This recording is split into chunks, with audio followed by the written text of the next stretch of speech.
چه روحیه هایی هستن که میرن سراغ امام زمان علیه السلام؟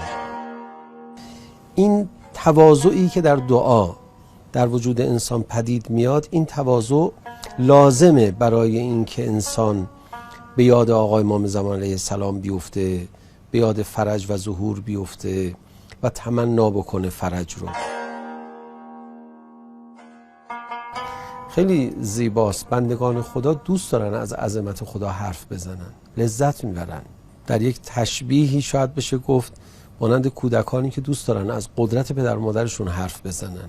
کسانی که لذت نمیبرن از سخن گفتن از قدرت خدا، اینها احتمالاً غیر از غفلت تکبری هم در وجودشون هست، در حالی که توجه به عظمت معبود اینقدر لازمه. شما در نماز این توجه رو حتما باید با حرکت بدنی اجرا کنید. دیگه بنشینید ذکر بگید فایده نداره.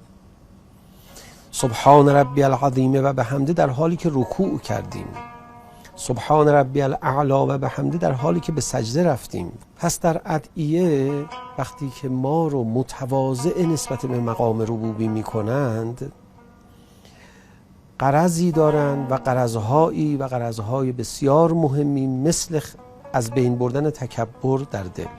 رابطه این که تکبر در دل ما با دعا از بین بره با مهدوی شدن رمضان ما چیه؟ اصلا کسی به اولیاء خدا حاضر تواضع کنه که خدا او رو در خانه خودش بی تکبر کرده باشه.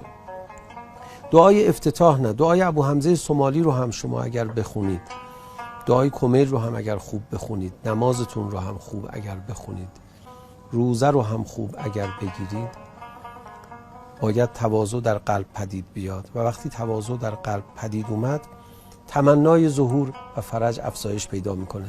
امام صادق علیه السلام میفرماد ولایتنا ولایت الله، ولایت ما همون استمرار ولایت الله. کسی در مقابل خدا متواضع نشد، تمنای فرج، تمنای ولی خدا و زندگی زیر سایه او رو هم نخواهد داشت.